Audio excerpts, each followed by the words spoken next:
Chapter 6, A Bite of Trouble. Bella wakes the next morning with damp hair still smelling of midnight lake water, skin warm from dreams that taste like moonlight, and the phantom pressure of Jasper's mouth still burning against hers like a brand she never wants to fade. She stretches languorously in bed, sunlight filtering through the blinds in golden bars across her sheets, and for the first time in her entire existence, maybe the first time in anyone's existence, she feels completely, exquisitely, dangerously alive. Every nerve ending hums with electricity. Every breath tastes like possibility. Then her phone buzzes against the nightstand, shattering the spell. Text from Emmett, because of course it is. Pack a bag, Buttercup. We're kidnapping you for the weekend. Jasper says it's officially sanctioned. Wear something black. Bring your best attitude and leave the anxiety at home.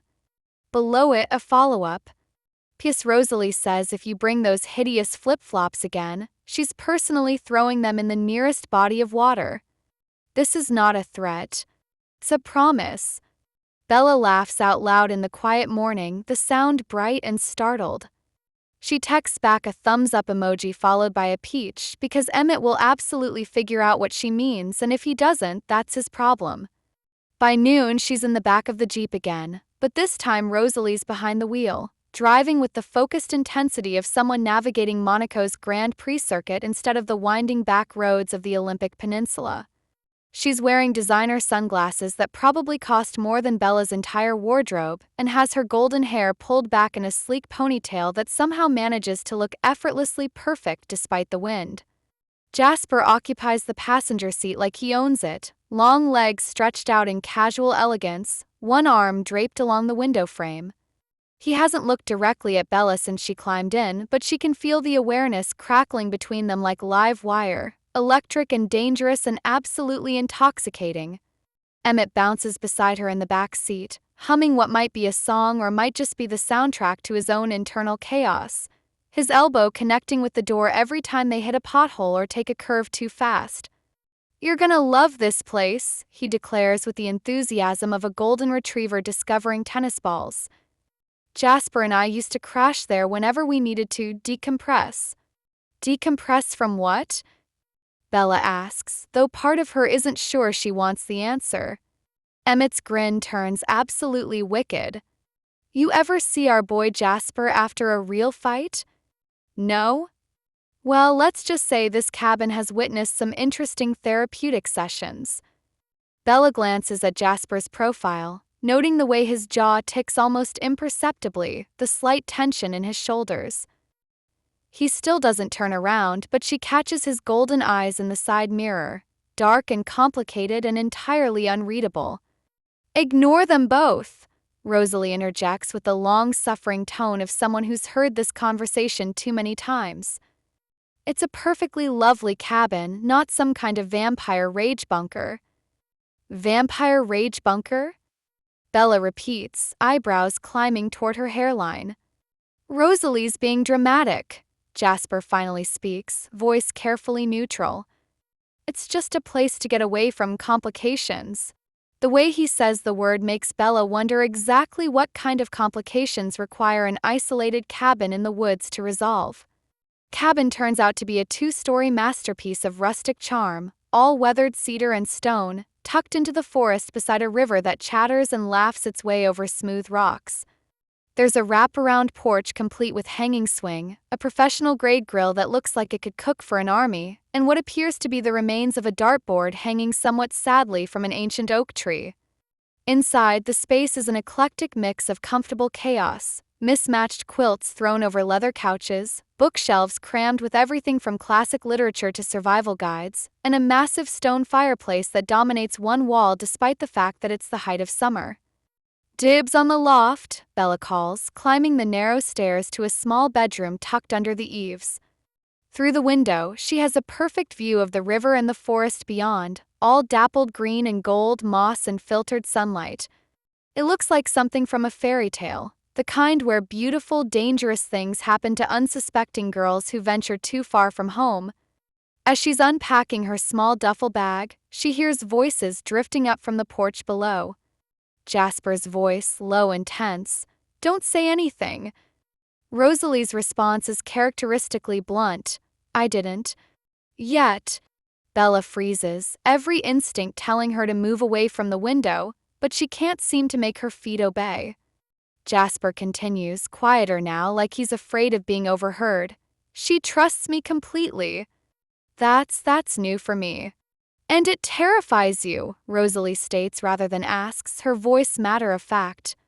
It should terrify me. There's something raw in his admission, something that makes Bella's chest tighten with unnamed emotion. A pause, filled with the sound of wind through pine needles and the distant chatter of the river. When Rosalie speaks again, her voice has lost its sharp edge, becoming something softer, almost gentle. She's stronger than you think she is, Jasper. And she's already chosen. The question is whether you're brave enough to let her. Bella steps back from the window, hands trembling slightly. Her heart pounds against her ribs like it's trying to escape, and she's not entirely sure if it's from fear or anticipation or something else entirely. That evening, they build a fire in the stone circle beside the river and settle into mismatched camping chairs with bags of marshmallows and graham crackers.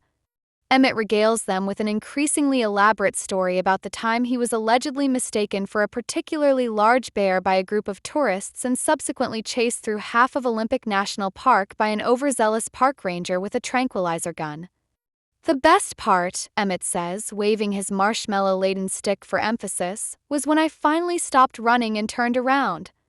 This poor guy is standing there with his little dart gun and I'm like, "Sir, do I look like I have paws to you?" Bella laughs so hard she nearly falls out of her chair, tears streaming down her cheeks. Even Rosalie cracks a genuine smile, though she's clearly heard this story multiple times before. Jasper watches Bella the entire time, something soft and conflicted flickering in his golden eyes like candlelight. Every time she laughs, his expression grows a little more tender, a little more haunted.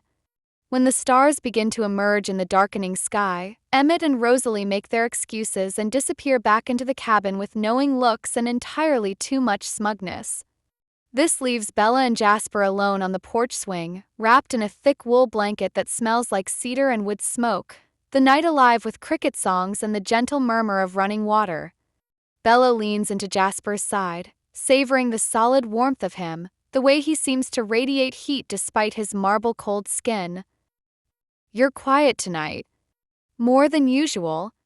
Jasper is silent for a long moment, his chest rising and falling in a rhythm that's probably more habit than necessity. When he finally speaks, his voice is carefully controlled. "There's something you should know. Before this," he gestures between them, "goes any further." She lifts her head to look at him, noting the tension in his jaw, the way his free hand has clenched into a fist. "I wasn't always like this," he says quietly, staring into the fire. "Before I found the Cullens, I fed on humans. For decades.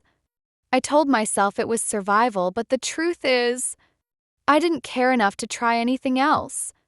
Confession hangs between them like a challenge, heavy with implication. "The Cullens showed me another way. Animals instead of people. It's harder, so much harder, but it meant I could live with myself. Mostly." His jaw clenches. "But lately, with everything I'm feeling, the hunger is getting stronger. I've been thinking about compromise." Bella reaches out without hesitation, her fingers tracing the sharp line of his jaw. "What kind of compromise?" "Criminals," he admits, voice rough with shame and temptation. "People who hurt others. People who deserve it. It would be easier than fighting this constant war with myself, and I could tell myself it was justice instead of murder." She's quiet for a long moment, processing. "You're asking if I'd hate you." His golden eyes go dark, pupils dilating despite the firelight dancing across his face. "I'm asking if you could still love a monster who's thinking about becoming one again." She tilts her head, studying his beautiful, tortured face. "You're not a monster for having thoughts, Jasper. You're human, well, you know what I mean, for struggling with them. But if I gave in, if I stopped fighting?" Bella closes her eyes, feeling the weight of the question he's really asking, the choice he's laying at her feet. When she opens them again, her gaze is steady, unflinching.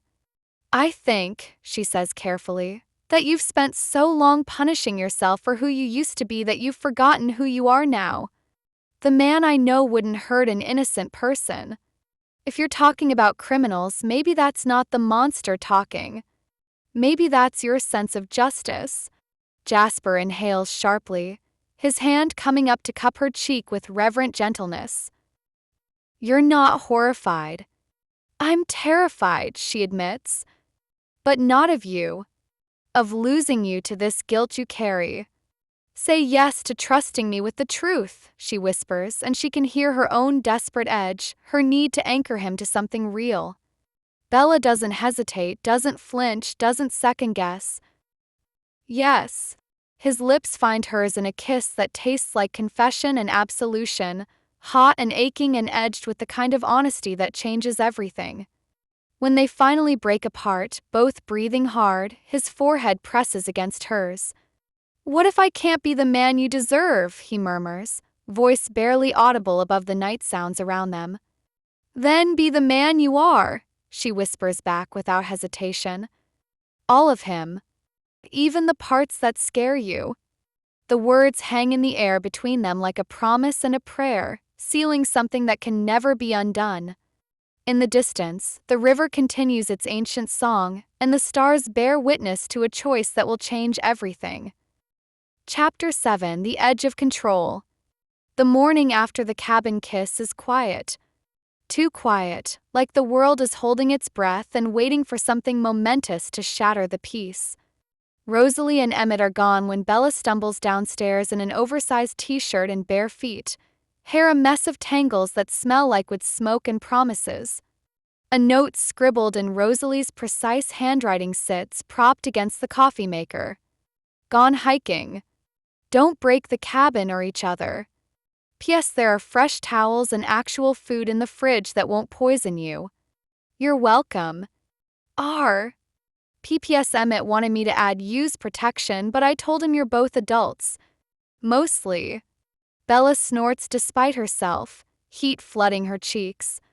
She pours orange juice into a mismatched mug and leans against the sun-warmed counter, staring out the window where the river catches morning light like scattered diamonds.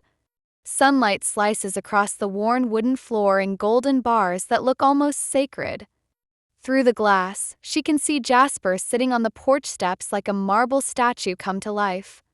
Shirtless, because the universe apparently has a sense of humor and a vendetta against her sanity. Bella doesn't bother pretending she's not looking. His back is a masterpiece of lean muscle and restrained power, every line speaking of centuries of discipline and control. He sits perfectly still, like he's afraid that even breathing might disturb the delicate balance of the world around him. She wraps a soft wool blanket around her shoulders and steps outside, bare feet silent on the weathered boards. The morning air tastes like pine and possibility.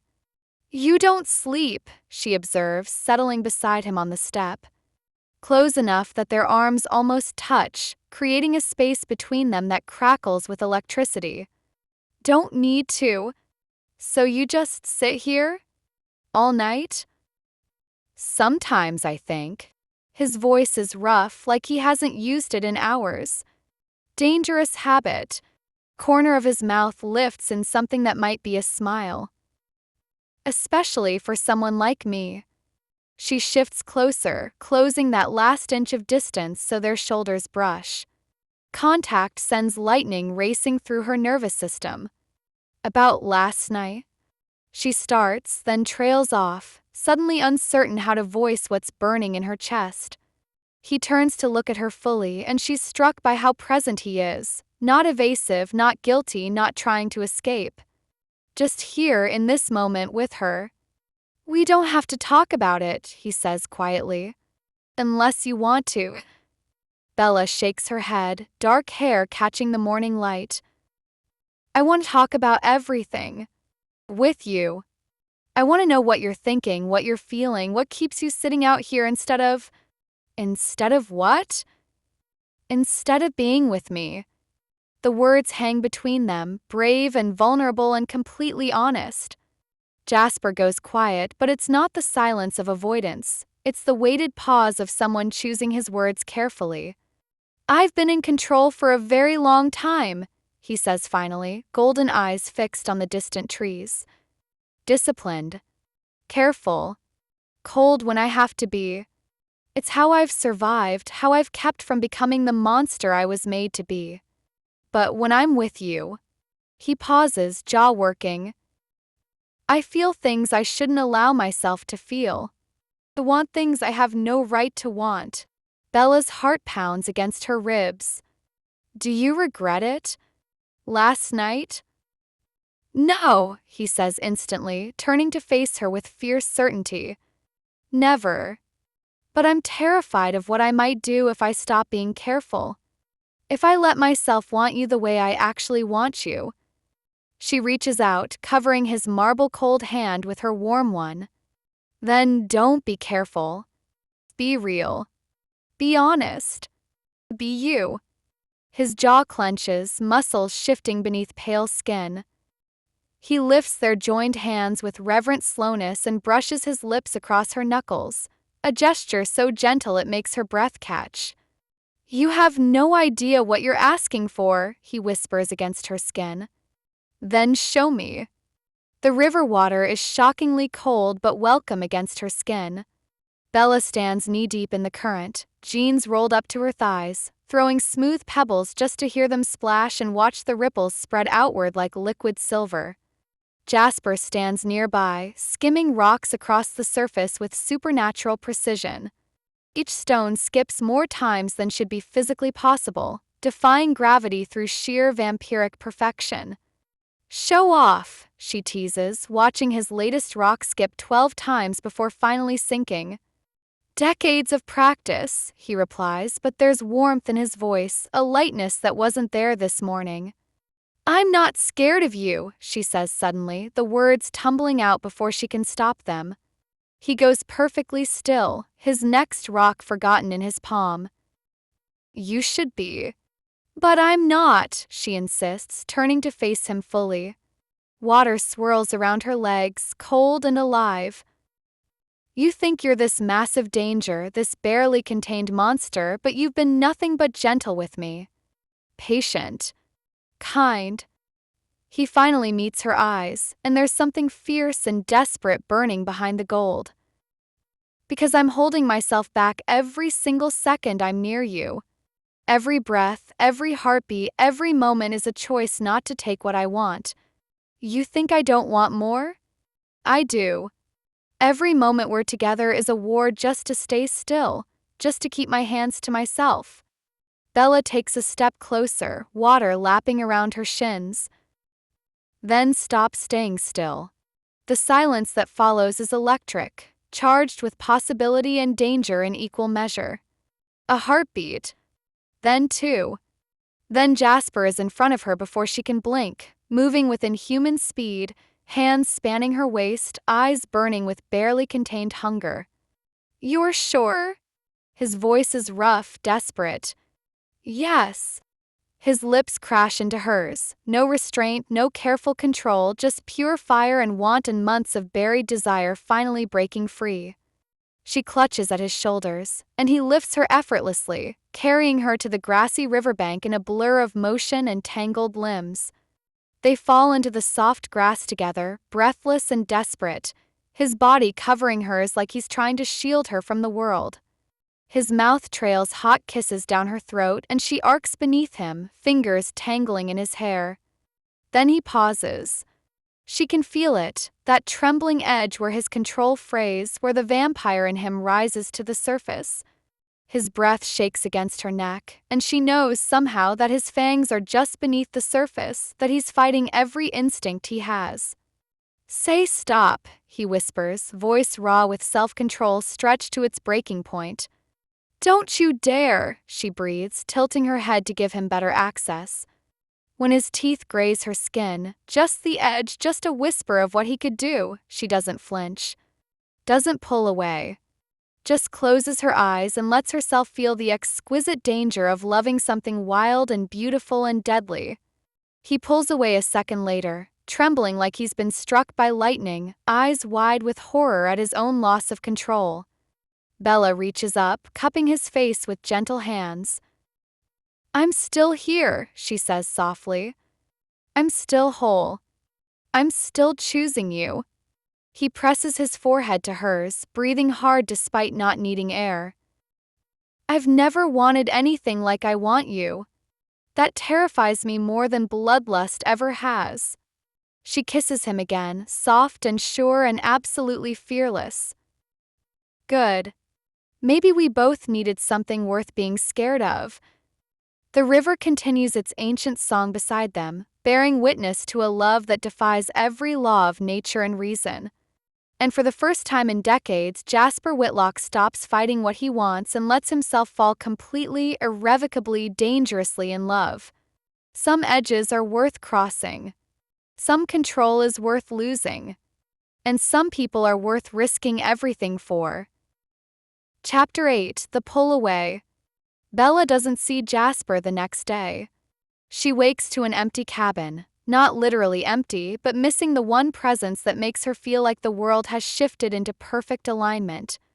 The absence hits her like a physical thing, settling in her chest like a stone. Rosalie and Emmett are still at the cabin, installed on the porch swing like summer royalty holding court. Emmett flips pancakes with the theatrical flair of a short-order cook performing Shakespeare, singing off-key snippets of what might be country music or might just be noise, while Rosalie pretends to be annoyed but eats every golden bite he serves her with obvious pleasure. They look settled, content, wrapped in the kind of easy intimacy that comes from decades of knowing each other's rhythms. It makes Bella's heart ache with something that might be envy. She spends the morning curled in the rope hammock strung between two massive pines, a paperback novel forgotten in her lap as she tries to convince herself she's not slowly unraveling. But the hollow ache under her ribs, the one Jasper left behind when he vanished after that earth-shattering kiss by the river, is growing stronger with each passing hour. He's gone. Not in the literal sense that makes any rational meaning. His Jeep still sits under the canopy of trees, keys probably still in the ignition because who's going to steal a car in the middle of nowhere? But he's not inside the cabin. Not wandering the porch. Not anywhere within the boundaries of her increasingly frantic search. She texts once, fingers trembling slightly, "Where are you?" The message shows as delivered. Then read. No reply. By noon, the silence has stretched her patience to its breaking point. She storms past the porch, jaw set with determination and barely contained frustration. "Don't even think about asking," she warns Emmett, who has the wisdom to set down his fork and raise his hands in surrender. "Take the river trail," Rosalie calls out without lifting her eyes from the magazine she's pretending to read. He always runs there when he's having an existential crisis. Follow the path upstream about a mile.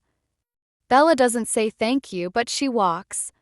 The trail winds through ancient forest where sunlight filters down in cathedral rays, illuminating moss-covered logs and clusters of wildflowers that nod in the gentle breeze. Under different circumstances, she might have found it peaceful. Beautiful, even. Today, it just feels like an obstacle between her and answers. She finds him by the water, and the sight stops her cold. He's sitting on a massive boulder that juts out over the current, perfectly still except for the way his hands dangle loosely between his knees. He's staring at the rushing water like it holds the secrets of the universe, or maybe just the answer to whatever internal war is tearing him apart. He doesn't look up when she approaches, though she knows he heard her coming from half a mile away. "You make a habit of disappearing after making out with someone by a river," she says, trying to keep her voice light despite the hurt curling around her ribs. "Or is that a special privilege reserved just for me?" Jasper's jaw flexes, the only sign he's heard her. When he finally speaks, his voice is carefully controlled. "I'm trying to protect you." Bella lets out a sound that's half laugh, half snort. "From what exactly? Me? Or you?" Both. That's not your decision to make. He stands in one fluid motion, turning to face her fully. His expression is tight, eyes darker than their usual gold storm clouds gathering on a clear day. You don't understand what I'm capable of, Bella. Yesterday by the river, I tasted your skin. I wanted more. I still want more. Every second I'm near you is a test of control I'm not sure I'm passing. So what? The words explode out of her, months of careful patience finally cracking. You think I don't know that already? You think I haven't thought about it every single second since you touched me? You didn't scare me, Jasper. You mattered. And that's infinitely more terrifying. Silence falls between them, broken only by the endless song of water over stone. Jasper stares at her like she's spoken in a language he's still learning to understand. You don't get to say yes to forever without understanding what it means. What I mean.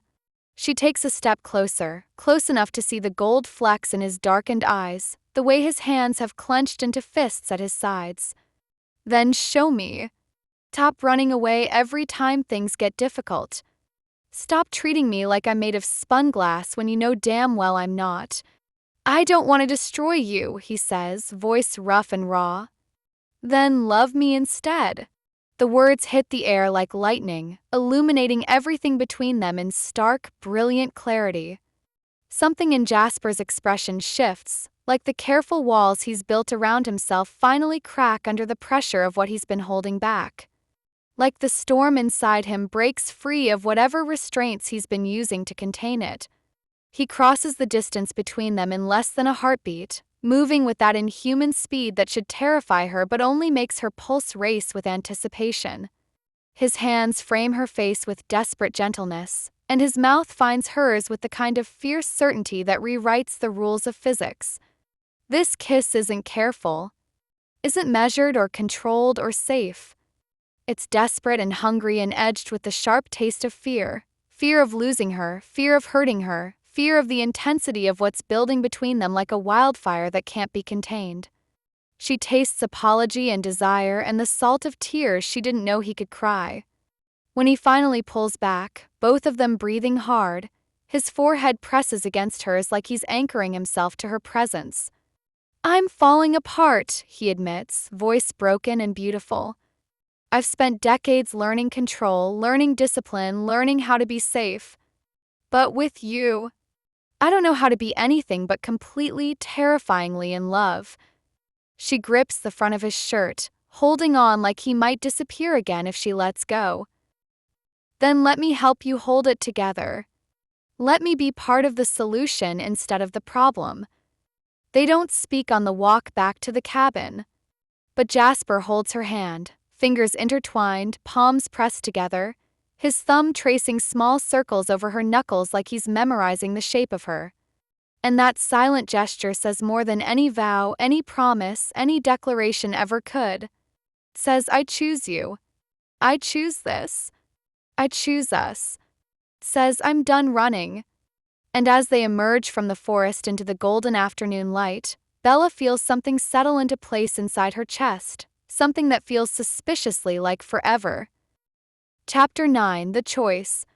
It rains the next day. Not the gentle forks drizzle that whispers secrets through the trees. This is a real storm, the kind that rewrites the world in silver and shadow. Thunder rolls across the sky like the gods are rearranging furniture, each crack and rumble shaking the cabin down to its foundation. Rain batters the roof with the persistence of 1,000 tiny fists, and the woods around them blur into impressionist paintings of silver light and emerald shadow. The storm feels appropriate somehow, like the weather is matching the tempest brewing inside both of them. Rosalie and Emmett make themselves scarce early in the morning, claiming a sudden urgent need to return to town for essential supplies that definitely can't wait until the storm passes. Bella suspects they just don't want to be trapped in close quarters with two emotionally unstable beings, one human, one vampire, both terrible at navigating the minefield of whatever this thing between them has become. We'll be back tonight, Rosalie announces, twirling car keys around her finger with practiced nonchalance. Try not to burn the place down while we're gone. Or each other, Emmett adds helpfully, earning himself a sharp elbow to the ribs from his girlfriend. Then they're gone, leaving nothing but the sound of tires on wet gravel and the sudden, overwhelming weight of solitude. The silence that follows is heavy, pregnant with unspoken words and unresolved tension.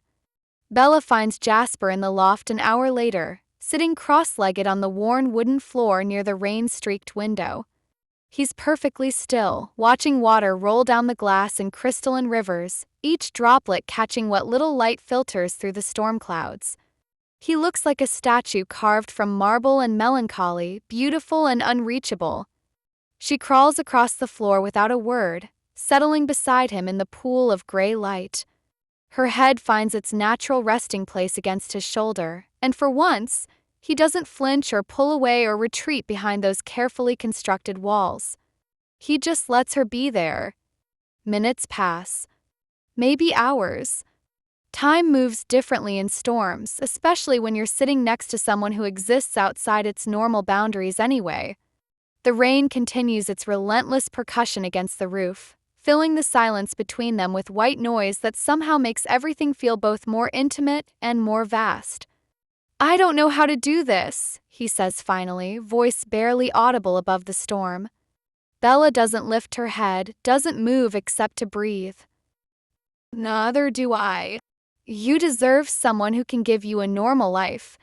Marriage, kids, growing old together. All the things I can never offer. I don't want normal, she says simply. I want you. All of you. The complicated parts, the dangerous parts, the parts that make you think you're not worth loving. He turns toward her then, and she can see something raw and vulnerable flickering in his golden eyes. I've killed people, Bella. Not in war, not in self-defense. I've taken innocent lives because I was hungry and I didn't care enough to find another way. She looks up at him, meeting his gaze without wavering, without judgment. And I've survived people who tried to make me disappear, who wanted me to be smaller and quieter and less. That's not the same thing, but it means I understand what it is to carry weight you didn't ask for. You're not the only one who's haunted by choices and circumstances beyond your control. Her hand finds his, fingers intertwining with careful deliberation. The difference is, I don't let my ghost stop me from choosing something better. Something real. Something worth the risk. Jasper's carefully maintained composure cracks like ice in spring, revealing the raw humanity underneath the marble exterior. You make me feel. He struggles for words, centuries of vocabulary failing him when he needs them most. Human. Not just in the biological sense, but in all the ways that actually matter. You make me remember what it felt like to hope. You are human, she says fiercely. Maybe not by biology or heartbeat or any medical definition, but by choice. By the way you fight against your nature every single day. By the way you choose compassion over convenience, struggle over surrender. She shifts to face him fully, rain-light casting shifting patterns across both their faces. And if I can say yes to falling in love with someone who terrifies me in the best possible way, then you can say yes to someone who makes you remember what it feels like to be alive. He lets out a breath he doesn't need, something between a laugh and a sob. I thought I was protecting you, he admits. From me, from what I am, from the darkness that follows people like me. But really, I was protecting myself. From hope. From the possibility that someone could see all of me and still choose to stay. Bella slides closer, close enough that she can see the gold flecks in his eyes, the way his pupils dilate when he looks at her like she's something precious and impossible. Then let's stop doing that, she whispers. Let's stop protecting each other from the best parts of this. Let's say yes to the mess and the uncertainty. Yes to trying, to stumbling, to figuring it out as we go. Yes to the good days and the bad ones and the nights when you think you're breaking apart. She leans up and kisses him, soft and slow and soaked in certainty, tasting like rain and promises and the kind of courage that changes everything. "You're not alone anymore," she whispers against his lips. "You never have to be alone again."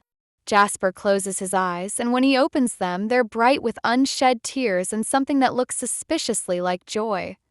"Yes," he breathes, the word carrying the weight of surrender and victory all at once. "To everything. To you. To us. To whatever this becomes."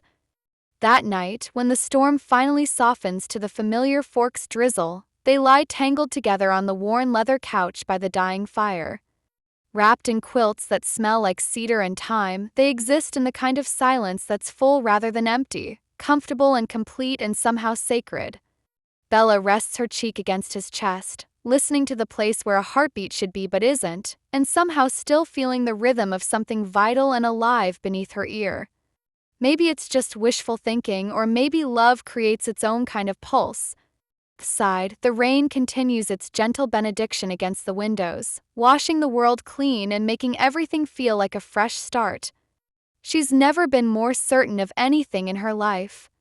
Neither has he. And for the first time in decades, Jasper Whitlock lets himself believe in forever. Chapter 10, Yes to Forever. They return to Forks 2 days later, transformed. The sun is warm against Bella's face. The skies impossibly clear, like someone has scrubbed them clean of every cloud and worry. The entire world feels different, sharper, brighter, humming with possibility. Even the familiar stretch of highway looks like it's been painted in more vivid colors. Bella rides in the front seat of the Jeep, barefoot and content, legs curled beneath her like a cat in a sunbeam. Jasper drives with one hand resting casually on the wheel and the other intertwined with hers across the console, his thumb tracing absent patterns on her knuckles that send warmth spiraling up her arm. They don't talk much during the drive. They don't need to. The silence between them is full of shared secrets and settled hearts, comfortable as worn denim and twice as precious. Every so often, she catches him glancing at her with an expression so tender it makes her chest tight with happiness. The last Saturday in July arrives draped in lazy heat that makes the air shimmer like liquid gold. Emmett declares it Forks Family Fun Night with the enthusiasm of someone personally responsible for community morale, which apparently involves fireworks, bonfires, and what looks like half the town migrating to the baseball field armed with lawn chairs and coolers full of questionable potato salad. Bella doesn't expect to enjoy herself. She's spectacularly wrong. Rosalie helps her pick out a white cotton sundress that flows like water when she moves, then insists on braiding a pale blue ribbon through her hair, because you look like summer personified and we're not wasting that. Emmett supplies the evening's provisions, 4 different types of chips, 2 bags of gummy worms, and what he claims are gourmet sandwiches but look suspiciously like peanut butter and marshmallow fluff creations. Jasper never leaves her side, hovering close enough that she can feel the cool emanating from his skin even in the evening heat. His hand finds the small of her back when they walk. His fingers brush hers when they reach for the same bag of chips, and every casual touch feels like a small miracle. The 4 of them claim a prime spot on the grass just off center field, right beneath the vast canopy of emerging stars. Around them, families spread blankets and teenagers chase each other with sparklers, the air filled with laughter and the smoky scent of grilled hot dogs. Halfway through the fireworks show, as red and gold explosions paint the sky in temporary masterpieces, Jasper tugs gently on her hand. "Walk with me," he murmurs, voice low enough that only she can hear. She doesn't ask where they're going or why. She just follows. They leave the crowd behind, slipping away from the noise and light like conspirators sharing a secret. The sounds of laughter and patriotic music fade gradually into the familiar symphony of crickets and rustling leaves, the eternal soundtrack of Forks summer nights. They walk in comfortable silence until Jasper stops in a small clearing she's never seen before, hidden deep enough in the woods that the fireworks sound like distant thunder. The space is lit by dozens of fireflies that dance between the trees like fallen stars, creating a natural light show more beautiful than any human pyrotechnics. That's when she sees it. A thick quilt is spread across the soft grass, the corners weighted down with smooth river stones. Mason jars filled with candles flicker along the edges, casting everything in warm, golden light that makes the clearing feel like a fairy tale. And in the center of the blanket sits a small wooden box, polished to a warm sheen and waiting like a treasure chest full of promises. Bella stops walking, breath catching in her throat. "Jasper, what is this?" He clears his throat, one hand rubbing the back of his neck in a gesture so endearingly nervous it makes her heart squeeze. For someone who's lived over a century, he suddenly looks like a teenager working up the courage to ask someone to prom. "Rosalie helped me put it together," he admits, golden eyes reflecting the candlelight. "She said it was a sentimental fool's errand and I should just buy you jewelry like a normal person. I told her I've never been normal and I wasn't about to start now." He kneels beside the blanket, hands slightly unsteady as he opens the wooden box. Inside, nestled in midnight blue velvet, is a collection of small treasures that makes her chest tight with emotion. A wildflower pressed between sheets of glass, petals still vibrant yellow. A smooth river stone, gray-blue and perfect for skipping. The photo of her laughing in the sunflower field, professionally printed and glowing with captured joy. A page torn carefully from what looks like a book of poetry, the edges soft with age. And at the center a ring, not a diamond engagement band but something more unique, more them. Antique rose gold twisted into delicate vines, cradling an oval moonstone that seems to hold captured starlight. She stares, throat tight with unshed tears. "I don't know what happens next," he says softly, voice rough with vulnerability. "Maybe you go to college in Seattle or California or wherever your dreams take you. Maybe I follow like a lovesick fool, maybe we figure out the logistics of loving someone whose life moves at a different pace than yours. Maybe we take it day by day and see what we build together." He lifts the moonstone ring from the box, holding it like it contains all their shared tomorrows. "But whatever it is, whatever we become, I wanted you to have something to remember this summer by. The summer you said yes to everything. To chaos and adventure and falling in love with someone completely wrong who turned out to be completely right. The summer you said yes to me." Bella sinks to her knees on the soft quilt, hands trembling as she touches each treasure in turn.